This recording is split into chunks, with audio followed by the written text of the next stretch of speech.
This is a current story which the tabloids in the United Kingdom are peddling with, probably to have your pity over these illegals which come over in dinghy boats. So, this is from the Mirror and the Sun, say more than 70 illegals were executed and thrown overboard during the crossing of the English Channel.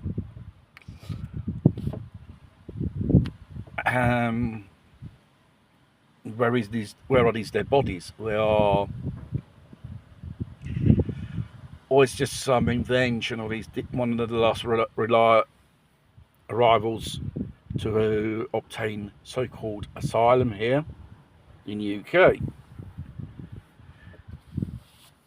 And it goes to show another thing. These smugglers or these illegals, they are dangerous and armed. As a matter of fact, they're just dangerous when they arrive in the UK. As we heard, they do nasty things with the locals. They even illegally work as riders whilst claiming, their benefits as well. Do nasty things to girls and young ladies, and sexual violence and stuff like that. The fact is, these people pay these smugglers to come over, and probably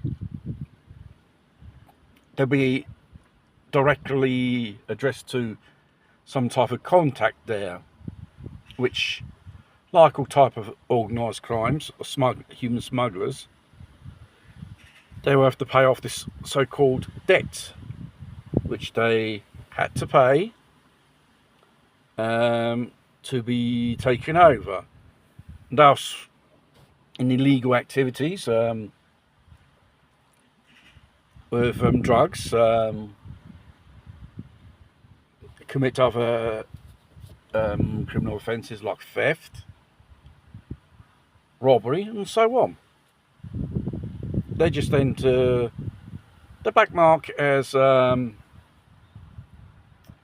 soldiers to commit crimes for criminal gangs or those ethnic groups. Mainly they're all male. You don't see any ladies or women or children of military age, these people. And they come from a safe country, from France. And obviously there's various passages they like safe countries pass through. They should have been kept there or just sent away. The fact is, politicians are not interested because this thing is way out of control.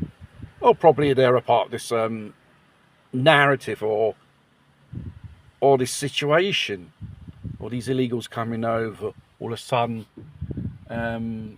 professing they are refugees from a war-torn country, because 96% of these people haven't the right to stay in the country, nor has a title, because they're economic immigrants, as they've been classified.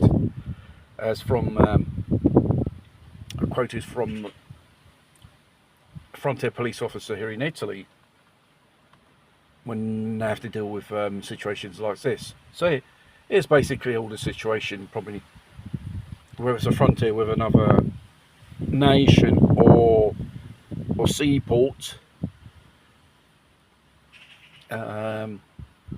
situations like that. And regarding Lampedusa, two missing 319 people in the last few hours have arrived on Lampedusa. Remembering in 2014 there was one of these so-called non-ship shape vessels which sunk with the lives of 360 people. First of it, they come over with these old boats, clapped out fishing trawlers, and now these so-called rubber dinghies with an engine, which these big ones, they can carry up to 60 people, which is probably over the capacity or what it's designed for, and probably no from sea. You don't know anything what could happen. Since it's a rubber dinghy, the structure could be punctured, it could sink, and they don't respect the minimum laws of maritime navigations. They've got nothing aboard minimally, and plus they put at risk the lives of others when they have to be rescued, especially in stormy waters. But by international law, you have to go in aid of one of these vessels, which is not ship-shaped, not even go beyond the shallow waters, to rescue them under maritime law. It should be made illegal. These people come over in a dangerous vessel, like I said, putting the lives at risk of the rescuers. For what? For a bunch of idiots risking their lives in the middle of the sea with a non-adaptable vessel to navigate those type of waters. No. Let's leave them to the sharks to deal with.